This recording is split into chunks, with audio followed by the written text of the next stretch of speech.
Alors aujourd'hui, je voudrais quand même faire une mise au point à propos de ce personnage extraordinaire qu'est Mr. Punch, d'autant que dimanche dernier, on a célébré son anniversaire à Londres avec la fameuse et célèbre Mayfair à Covent Garden.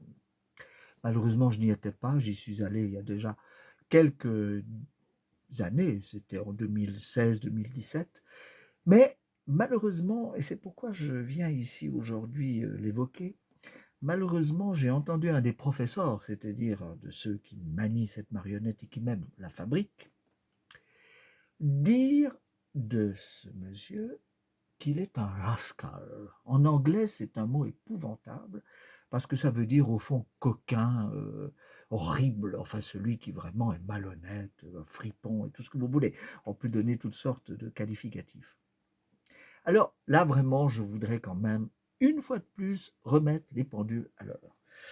Ce que j'avais fait d'ailleurs il y a quelques années, il y a 4 ans, en 2020, j'avais publié ce livre, qui est l'histoire du personnage, et qui, moi, m'intéresse beaucoup parce que ça entre, bien sûr, dans mes recherches sur le folklore, au sens large du terme, et aussi par rapport à une conception de la dramaturgie. Parce qu'il faut bien avouer que ce Mr. Punch, tel que vous le voyez là, son histoire, elle est vraiment tout à fait extraordinaire. Et pour ce qui concerne le monde anglais en particulier, puisque effectivement son origine est plutôt italienne, si on va très en arrière avec la Commedia dell'arte, il faut bien dire que ce caractère, et je dis bien ce mot-là au sens anglais du terme, est shakespearien. Voilà. Et donc, ce n'est pas un naughty boy ou un rascal, c'est un fool. Et je dis bien le mot anglais parce que le mot anglais qu'on pourrait traduire par fou, ce n'est pas exactement ça. Et effectivement, c'est vraiment le terme shakespearien, le fool, qui est un personnage central, extrêmement important dans la conception dramaturgique de ce grand auteur. Le fou est déjà évoqué dans ce sens dans l'Évangile. Aux yeux du monde, le sage est un fou. Ça, c'est, je crois, la sagesse chinoise. Mais on a aussi de très grands textes comme Erasme, l'éloge de la folie.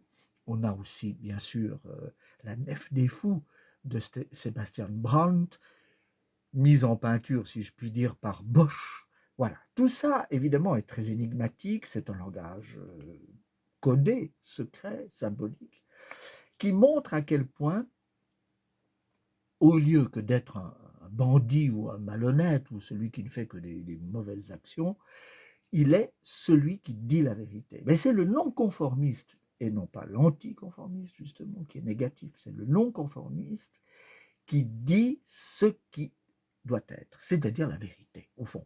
Il s'attaque à toutes les formes d'hypocrisie, à toutes les formes de bourgeoisisme, au sens où l'entendait le philosophe Berdyaev, véritablement à tout ce qui est faux, tout ce qui est artificiel, tout ce qui est falsifié.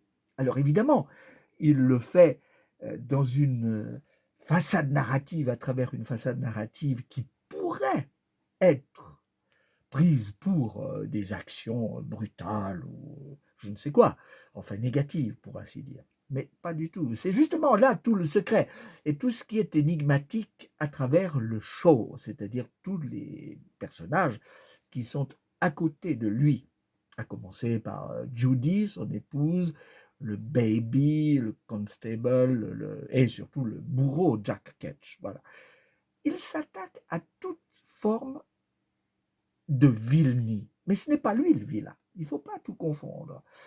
Et je déplore un tout petit peu, c'est ce que j'avais aussi écrit dans mon livre, notamment dans la conclusion, que aujourd'hui, le show tel qu'on l'a en Angleterre, évidemment, on ne l'a que dans les pays anglo-saxons, enfin plus particulièrement en Angleterre, même pas en Écosse ou très très peu. En Irlande, je n'en suis pas si sûr. Au Pays de Galles, oui. Mais c'est vraiment le personnage anglais. Il entre dans cette tradition anglaise, dont l'une des origines, mais qui est peut-être un peu excessive à mon avis, parce que ce n'était pas exactement ce personnage, est attestée en 1662 par le journal de ce célèbre écrivain qui était Samuel Pepys, et qui en 1662 dit qu'il a assisté à une représentation de Punch. Mais c'était plutôt une marionnette grandeur nature, si je puis dire, qui se développait, se montrait en quelque sorte dans un contexte dramaturgique un peu différent. Lui, on peut dire qu'il apparaît vraiment dans cette forme à la fin du XVIIIe, avec Giovanni Piccini, qui était effectivement d'origine italienne, mais qui a fait toute sa carrière en Angleterre. Et puis, l'époque géorgienne, l'époque victorienne, l'époque édouardienne, et puis après, il y a eu les deux guerres. Mais au lendemain de la Seconde Guerre mondiale, il a commencé à changer. Et aujourd'hui, c'est devenu un spectacle un peu routinier, si je puis dire.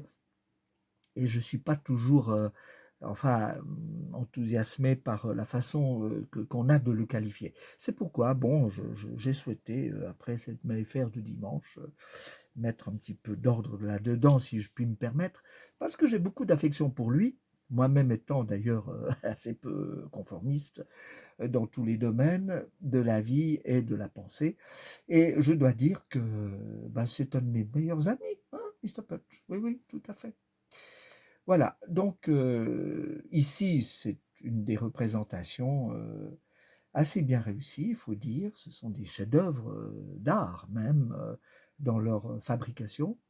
Mais je suis vraiment le défenseur de son comportement, qui est celui de la justice, c'est-à-dire celui redresseur de tort, qui justement prend une apparence qui est celle du fool, je dis bien, non pas du fou au sens français, du fool au sens shakespearien, et je vous renvoie à des personnages comme le fool de Lear et le fameux Touchstone de I Slew Like.